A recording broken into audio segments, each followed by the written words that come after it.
watching Doctor Who. Hi guys, this is Murd. This is it. This is live I Should Be Writing, the podcast for wannabe fiction writers. It is number 511, but it is Thursday, August 6th, I think, and coming to you live with my green screen finally working and a big planet behind me. Awesome green screen used to. Yes, I told you I would get a little bit better every time. Just a little bit. Anyway, I had a couple of things in the Discord suggesting, and would like to know how people are doing today, because every day feels like a little bit of a struggle. And I don't want to turn into World on Fire talk all the time, but it's still a struggle. I'm still amazed at anybody who can handle creative work right now. This morning I forgot to take my medicine, then realized I forgot, which you think would have triggered me to take it, but I didn't, and then I forgot that I forgot about it. And so, yeah, little self-care things, still a bit of a struggle. One thing that bothered me about my last stream is that when I'm streaming, my computer goes into chugging overdrive and the mic picks that up. I don't like that, so I'm gonna have to figure out how to fix that. But I'm starting to think that this is getting a little bit better every time. I'm proud of that. It feels like we're walking on eggshells waiting for something worse to happen. Like Trump's tweet that he will be president till 2060. Did that really happen? Because I might need to switch to vodka right now if it did. He won't stay alive that long, come on. I am still working on my book. Today I wrote my first chapter from the point of view of an alien. And that's always hard because you have to balance the whole... It's got to be a character, and we want to relate to characters, whether they're bad or good. We want to relate to them. But if it's an alien, you got to make it alien. I think I've mentioned this before. Kiz Johnson's short story Spar. The alien is truly alien in that. It's an amazing story, but it is raw. I don't even know. I can't even find the word for it. It is not an easy read, but it's definitely an alien that is completely alien. And even though the protagonist spends the entire time with the alien, trying to understand it, at the end, spoiler, she still doesn't understand it. The Things, yes, thank you, Fiona. The Things also very alien. So it is a bit of a struggle trying to find that balance between just another character who acts like a human and feeling like somebody you want to sympathize with. So that was my morning once I finally got a little bit focused. And I'm going to be going back to it once I'm done talking to you guys. We got a question from the Discord is, do you feel like talking about how to tell if there are actual problems in a story versus you're just overwhelmed by life and it's affecting your judgment? That is always tough. What's funny is I feel that a lot when I'm reading stories for Escape Pod. If I dislike about 3 stories in a row, I know it's probably me. And I put the stories aside and come back to them later because the author does not deserve to be punished by my bad mood. But in writing, it's hard. You really need... I think it's another one of those things where you need space. So write the thing, how it comes out, how you thinking, whether you're bad day or good day, whatever. Just write it how it comes out, and then when you get a chance to look at it later, even if it's like months later when you're editing the book, or days later when you're editing the story, or even if you just want to read through the chapter again, you should have enough distance to tell whether that's any good or not. It is a subjective thing, but yes, it's hard not to be your own worst critic. And you probably always will be. There's that weird egotistical thing, the egotistical look at imposter syndrome, which basically says you know better than anybody else. They're all wrong and they're stupid, and once they catch on to the fact that you've been fooling them, then they'll kick you out of the club. But really what you're saying is you know better than they do. Which, you don't feel egotistical, but that is one way to look at it. So other people have opinions, and your stuff might be better than you think it is. We got, what are some of your go-to exercise tactics for character development? Oh, man. one of these is not conventional. I have endorsed the book 45 Major Characters, I think it is. It's a book by Victoria Schmidt, and it is... Oh, Master Characters, I think. This is the problem with me moving all of my recording to this room, because the books I usually reference are in my desk in the other room. But anyway, it's a book by Victoria Schmidt, and it talks about archetypes of characters.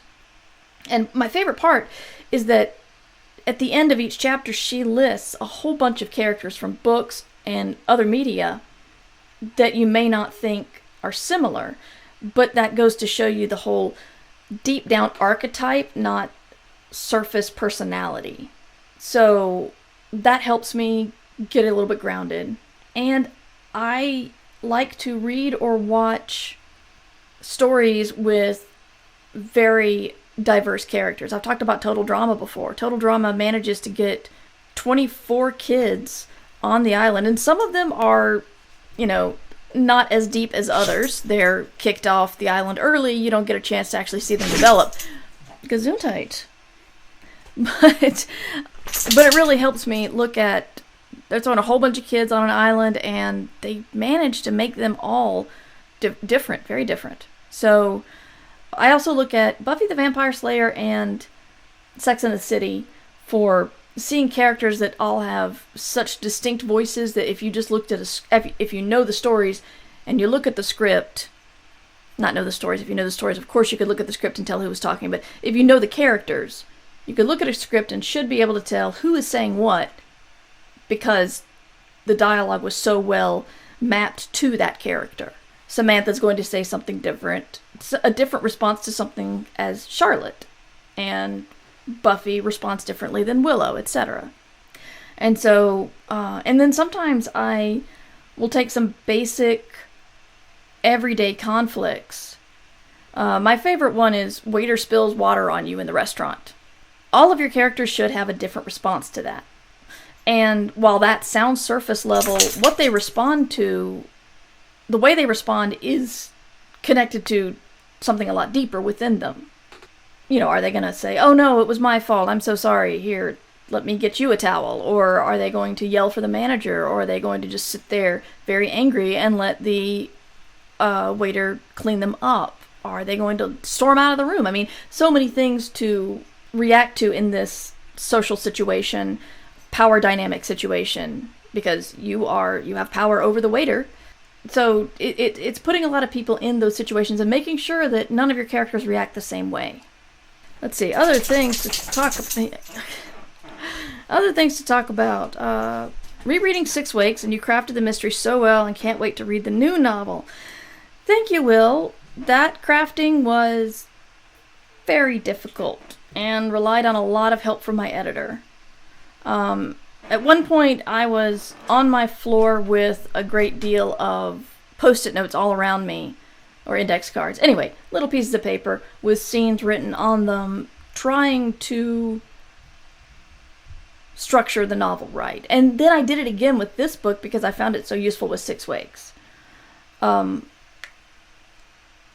It took a couple of rewrites to get it there, and this is why when people complain about editors, I'm not going to go off again entirely, but I think Robert Silverberg said something about the antagonistic relationship with editors at the Hugos, and I thought, my relationship isn't antagonistic at all. I love my editors.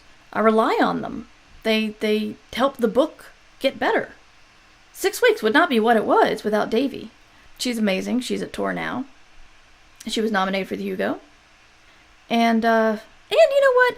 When this whole thing started, she contacted me just to check on me. I'm not her author anymore. I'm not with Tor. She wanted to make sure that I was doing okay because we'd worked together before. Yeah, editors can be awesome. So don't worry if you start working with one and they want to change your story, because the odds are good that they'll make it better. Sure, there are some editors who are secretly bitter writers and want to change things the way they would do it. But on the whole, they're there to make your book better and make you look better. So thank you, Will, but I put a lot of the praise on my editor. Writing question from Will. I'm thinking of adding more point of views in my project. When do you know it's a good idea or the writer is just stalling to finish the project?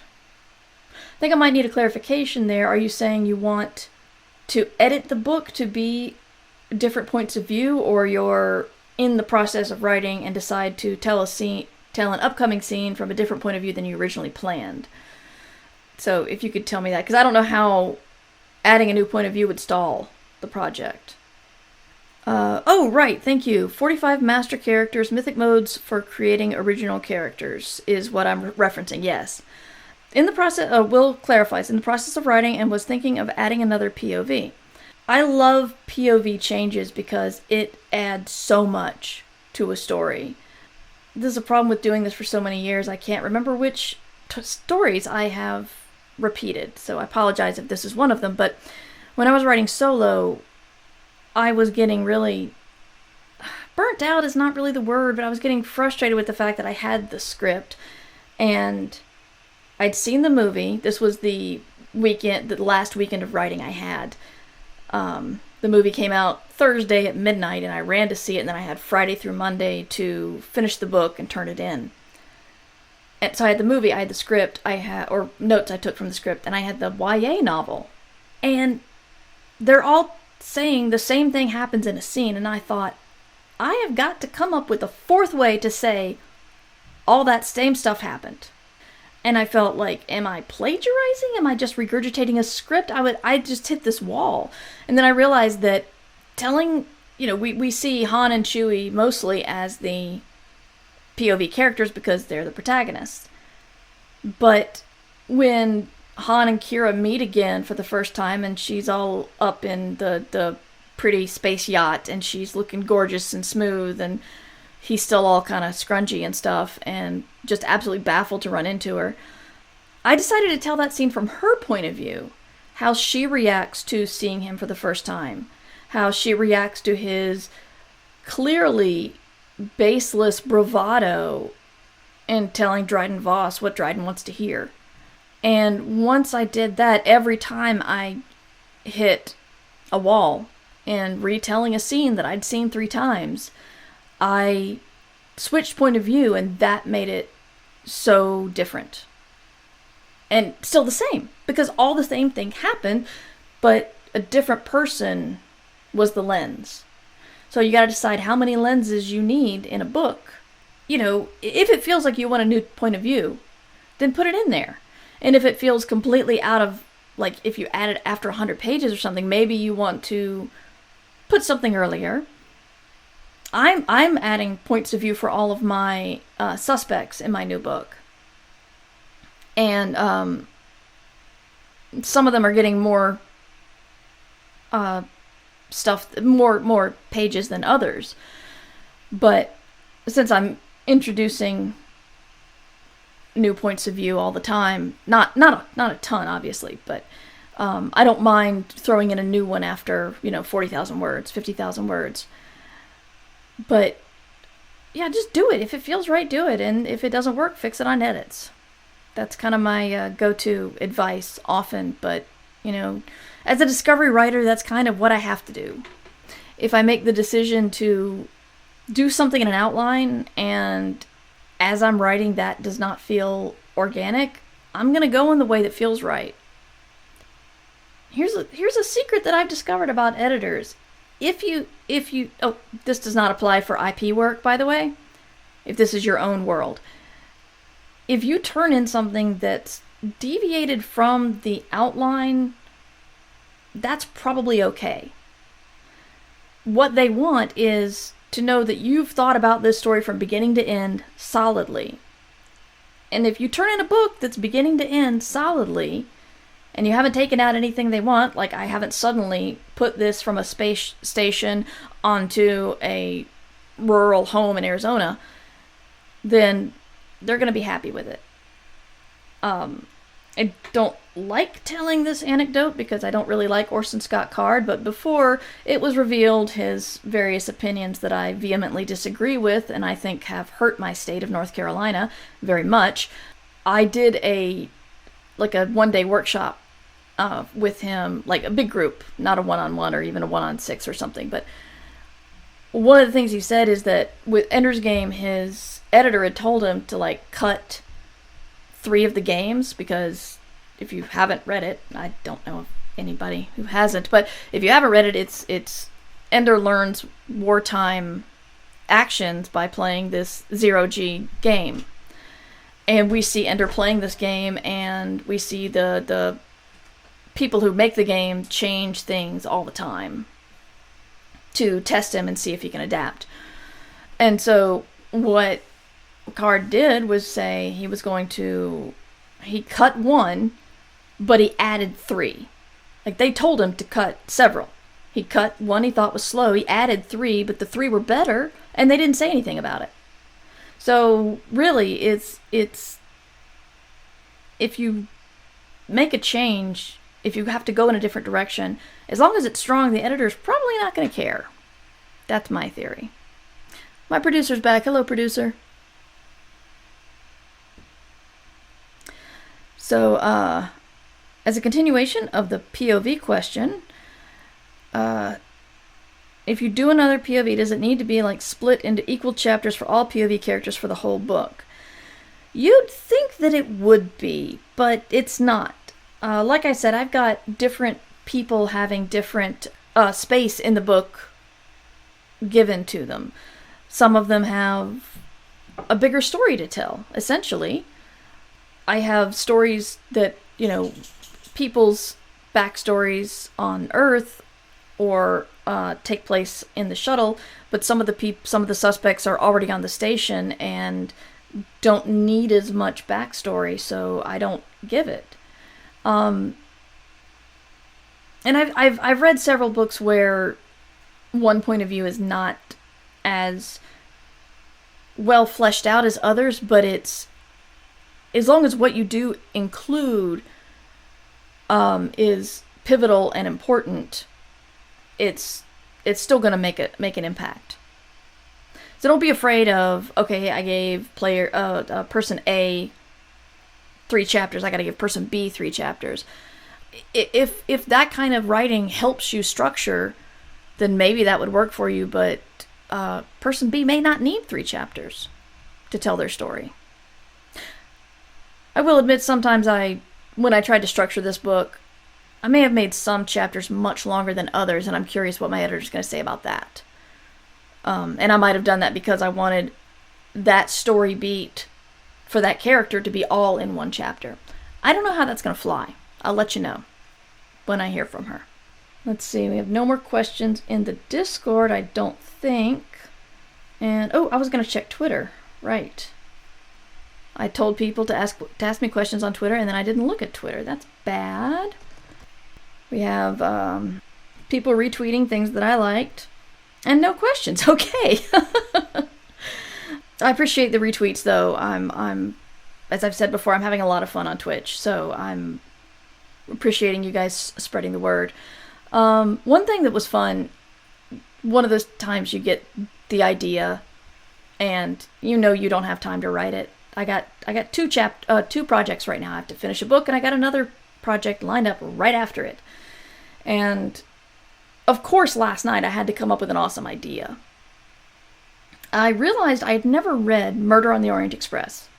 I've seen 2 or 3 dramatizations of it, so I know what the twist is, I know the story, of course, but I'd never read it in Christie's own words. And so I was listening to the audiobook last night on my walk, and when the eventual murder victim tries to hire Hercule Poirot, I can't say it,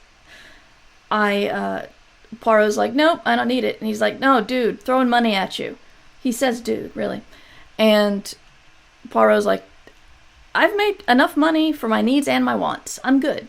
And he's like, no, you have to work for me, but I'm not giving you any more, and you need this.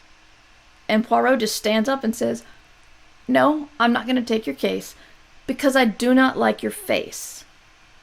And suddenly I am transported back to when I was watching Mean Girls on stage with my daughter. And I'm thinking, like, that is such a Mean Girls thing to say.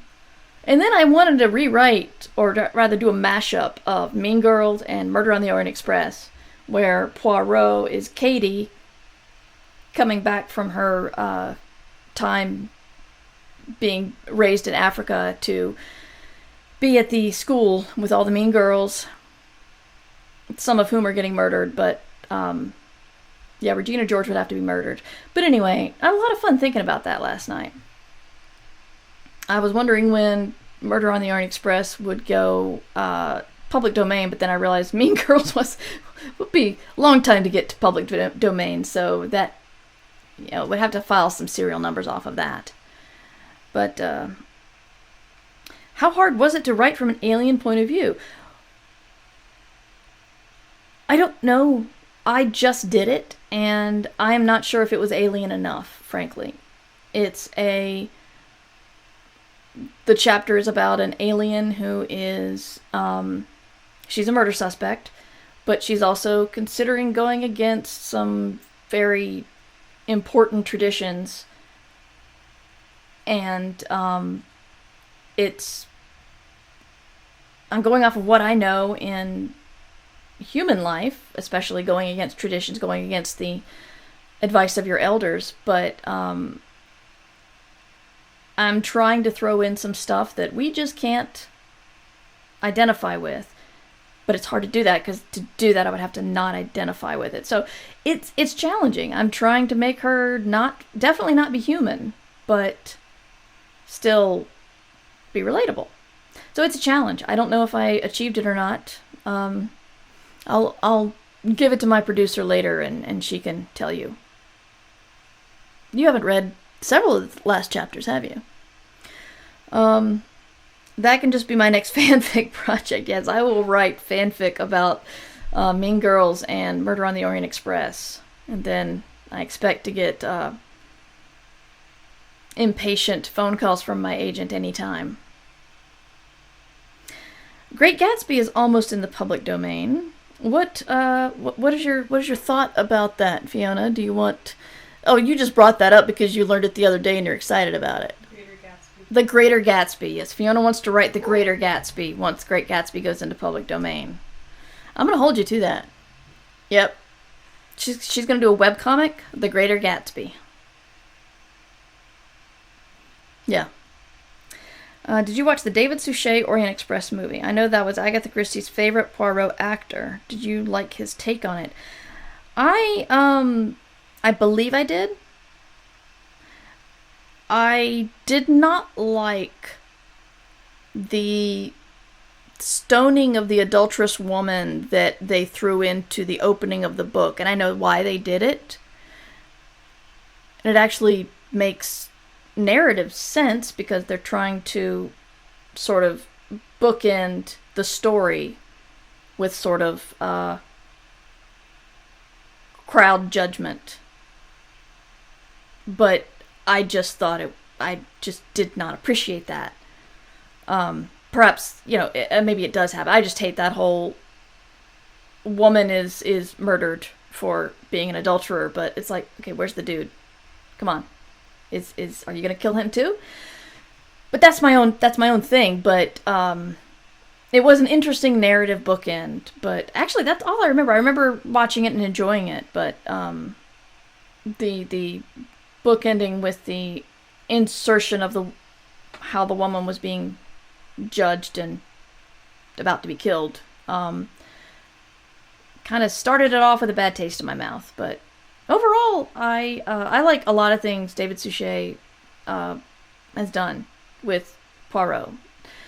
I didn't know he was so involved with the Agatha Christie estate and legacy. He was like I don't remember. He was in charge of something regarding her books or her fan club. Not her fan club, that's a little too twee, but he was very involved with Agatha Christie as a whole, not just an actor for her movies.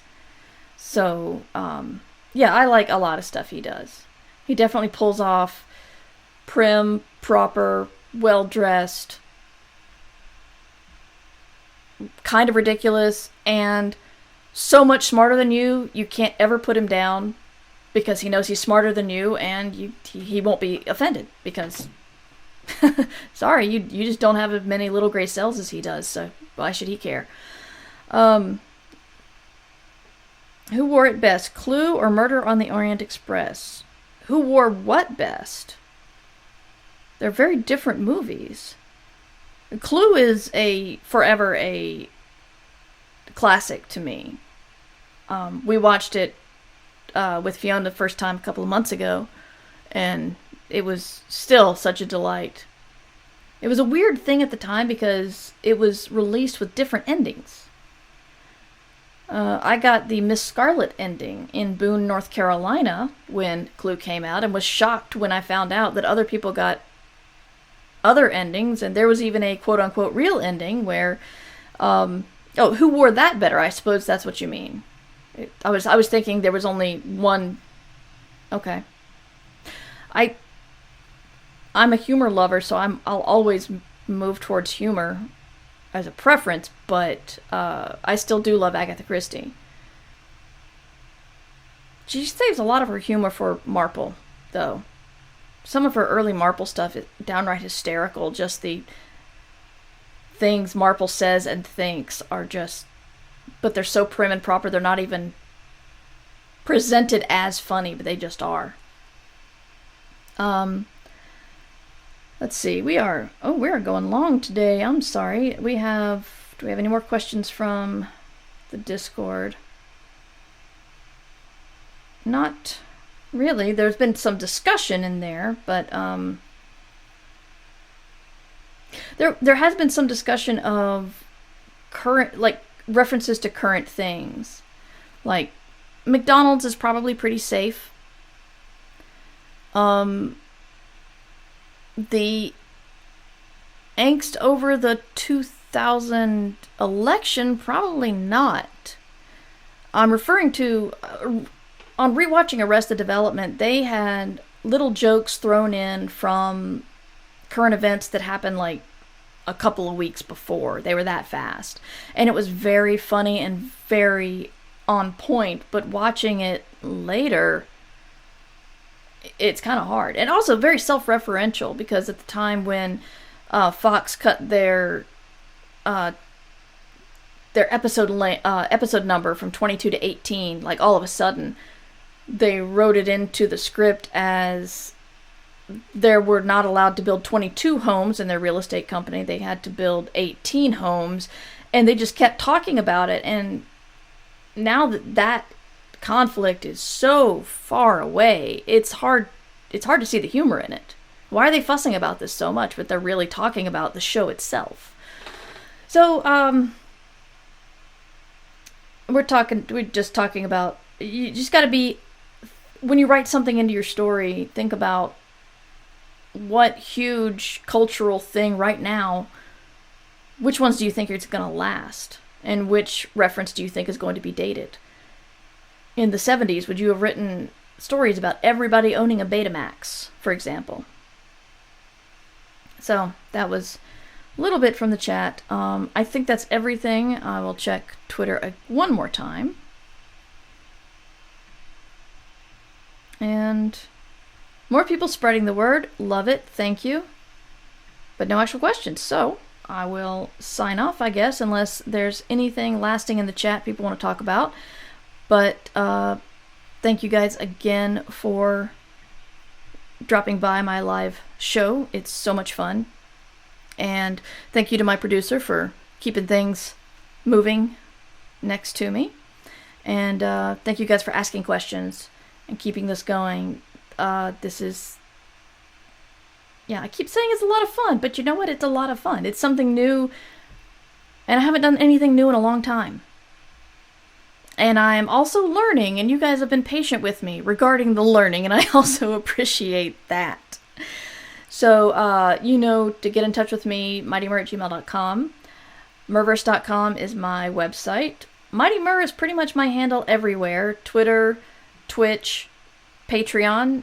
There's a 60-minute Ask Me Anything stream for Patreon only on Mondays at 12:30, so you can get into that for $1.